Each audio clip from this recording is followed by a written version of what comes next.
సామెతలు 1 అధ్యాయము 7 వచనం. యెహోవా యందు భయభక్తులు కలిగి ఉండుట తెలివికి మూలము.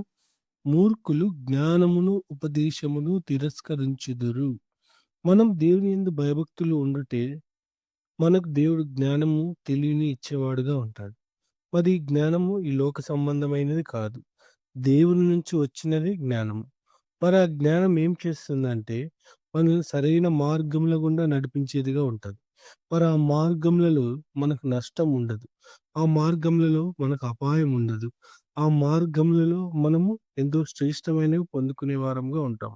మరి ఈ పైనుంచి వచ్చే జ్ఞానము లోకంలో ఎక్కడా లభించదు. మనం ఎంత వెల ఇచ్చి కొన్నా గూడా లభించదు. ఇది కేవలం దేవుని దగ్గర మాత్రమే లభిస్తుంది. అది కూడా ఉచితంగా లభిస్తుంది. ఏ విధంగా లభిస్తుందంటే దేవుని యందు మనం భయభక్తులు కలిగి ఉన్న కారణం బట్టి మనకు దేవుడు ధారాళముగా ఉచితంగా అనుగ్రహించేవాడుగా ఉంటున్నాడు. మరి ఈ వాక్యంలో ఇంకో భాగం ఉంది. మూర్ఖులు జ్ఞానమును, ఉపదేశమును తిరస్కరించుదురు. మూర్ఖులు అంటే మరి నిజాన్ని ఒప్పుకొనని వారు. మరి వారి ఆలోచనానుసారంగా నడిచేవారు. మరి వారు జ్ఞానమును తిరస్కరించే వారుగా ఉంటారు.